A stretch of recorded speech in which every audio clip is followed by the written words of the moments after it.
Christmas night. Ju Wan was a man who had never known the presence of a woman in his life. His parents had been the most precious people in his world, but a car accident on Christmas Eve a few years ago had snatched them away from him. Since then, every Christmas had become nothing more than a painful memory for him. While others spent time with their families and children, Ju Wan would wander the city streets alone. His unusually tall stature kept people at a distance, deepening his sense of isolation. That night, too, he was walking aimlessly when he suddenly spotted an old man sitting by the roadside. The man was begging, dressed in an old Santa Claus costume. Ju Wan felt a pang of pity. He took out some money and dropped it into the old man's bowl. The old man looked up and smiled. "Thank you, young man." Then a strange glint appeared in his eyes. "Tell me, do you have a wish?" Ju Wan found the man a bit odd. He started to walk away without answering, but the old man's voice echoed in his ears again. "Everyone has a wish of some kind." Just to brush him off, Ju Wan said, "I want to win the lottery." The old man chuckled softly. "A lie." Ju Wan stopped in his tracks. Looking deep into his eyes, the old man said, "Tell me the true wish hidden in the depths of your heart."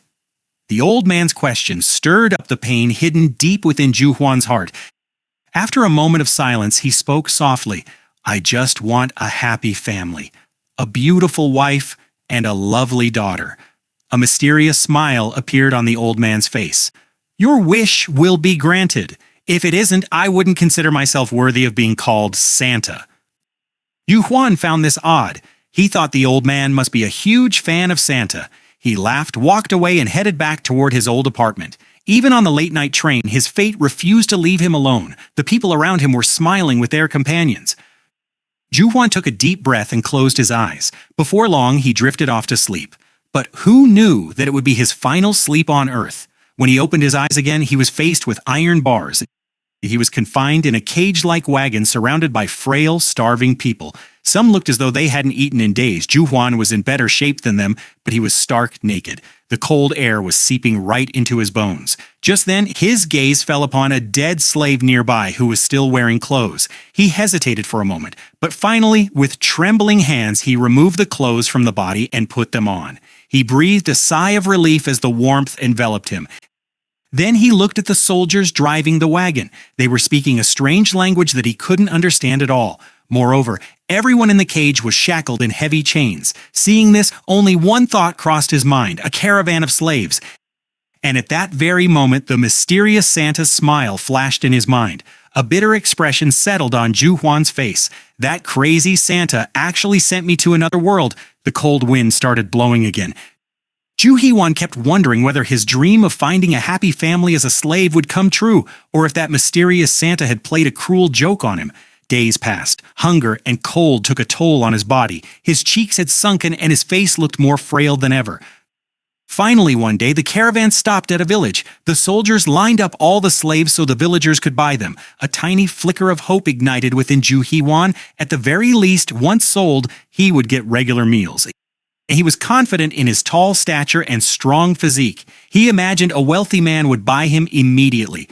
But reality was cruel. People came, inspected the slaves, and bought them. Yet no one even glanced his way. One village, 2 villages, 3 villages.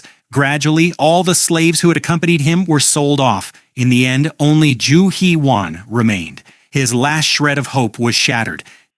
Deep down, he began to curse the Santa who had shown him the dream of a happy life. That night, as the caravan moved on, Ju Wan quietly picked up a sharp thorn lying on the ground. He could no longer bear the pain. The thorn moved slowly toward his neck. Just then, a shadow stopped right in front of him. Ju Wan's hand froze. He lifted his head, and for a moment his breath caught in his throat. An incredibly beautiful woman stood before him. Moonlight fell upon her face, making her appear like a vision from a dream or an angel. The woman gently extended her hand. In her palm lay a small piece of bread. In that moment, Ju Wan felt that all the feasts in the world paled in comparison to that piece of bread. He took the flatbread with trembling hands and began eating hurriedly. The woman was saying something. Her voice was gentle. Yet Ju Wan could not understand a single word. They spoke languages from different worlds, and yet, for the first time in days, he felt that perhaps there was someone in this strange world who cared about him.